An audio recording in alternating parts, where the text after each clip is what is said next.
আমি ইভেন্টে অংশ নিয়ে 1 ঘন্টার মতো পারফর্ম করি।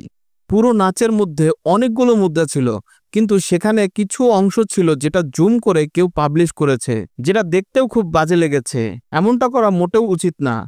মোটরসাইকেল কোম্পানির ইভেন্টে অংশ নিয়ে খোলামেলা পোশাকে নাচের কারণে সমালোচনার মুখে পড়ে ছোট পর্দার অভিনেত্রী সামিয়া খান মাহি।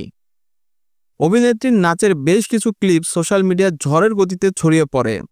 বডি ফিটিং পোশাকের কারণে মাহির এই নাচ দৃষ্টিকটু মনে হয় ভক্তদের কাছে, যে কারণে বেশ বিতর্কের মুখে পড়েন তিনি। দায় চাপিয়েছে যিনি ভিডিওটি প্রকাশ করেছে তার উপরেই। মাহি মনে করেন তাকে ইচ্ছাকৃতভাবে উদ্দেশ্যপ্রণোদিতভাবে হেয় করতেই এই নাচের ভিডিও ছড়িয়ে দেওয়া হয়েছে। অনেকের কাছে মনে হয়েছে যে আমি মনে হয় নাচের কস্টিউমের ভিতরে কিছুই পরিনি, কিন্তু তা না। নাচের কস্টিউমের ভিতরে আমি আরও 2টি জামা পরেছিলাম। যেহেতু কস্টিউম একদম বডি ফিটিং, সেজন্য হয়তো এমন লেগেছে। কিছুটা আক্ষেপ প্রকাশ করে আরও বলেন, আমাদের তো নিজস্ব কস্টিউম ডিজাইনার বা মেকআপ আর্টিস্ট নেই, যে কারণে চাইলেই সবকিছু করতে পারি না। এছাড়া এই কস্টিউমটাও পেয়েছিলাম পারফরমেন্সের মাত্র 1 দিন আগে, যে কারণে পরিবর্তন করাও সম্ভব ছিল না।